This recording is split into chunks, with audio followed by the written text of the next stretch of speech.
ఎన్నికల్లో ఇచ్చిన హామీలకు కాంగ్రెస్ ప్రభుత్వం తూట్లు పొడుస్తోందని మండిపడ్డారు. కేంద్ర బొగ్గు గనుల శాఖ మంత్రి కిషన్ రెడ్డి అందరికీ ఆరోగ్యం, అందరికీ ఇల్లు, రైతులకు రుణమాఫీ, కళాశాల విద్యార్థులకు స్కూటీ ఇలా కాంగ్రెస్ ఇచ్చిన ఏ ఒక్క హామీని సక్రమంగా నెరవేర్చలేకపోయిందని ఫైర్ అయ్యారు.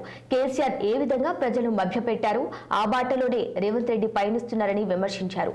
ఎమ్మెల్యేలను అక్రమంగా కాంగ్రెస్ పార్టీలో చేర్చుకుంటున్నారని ధ్వజమెత్తారు. కాంగ్రెస్, బీఆర్ఎస్ రెండు పార్టీలు కూడా మోసపూరితమైన పార్టీలని ఘాటు వ్యాఖ్యలు చేశారు.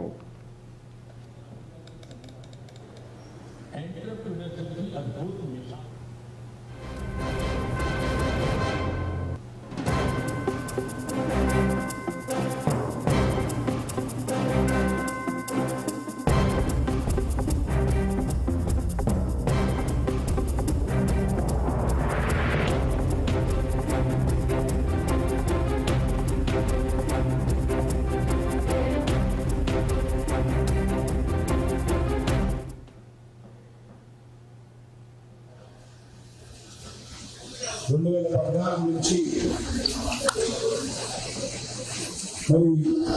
2024 వరకు వరుసగా 10 సంవత్సరాల పాటు దేశ ప్రజలు ఉద్దేశించి ప్రతి నెల చివరి 6 ఆదివారం 11 గంటలకు నిర్వహించేటువంటి మన్ కీ బాత్ కార్యక్రమం ఇటీవల పార్లమెంట్ ఎన్నికల కారణంగా ఎన్నికల కోడ్ రావడంతో ఆగిపోయింది. మళ్ళీ ఈ రోజు నుంచి వచ్చే 5 సంవత్సరాలు ప్రతి ఆదివారం నెలలో చివరి ఆదివారం 11 గంటలకు మన్ కీ బాత్ కార్యక్రమాన్ని ఈ రోజు నుంచి మళ్ళీ కొనసాగిస్తారు.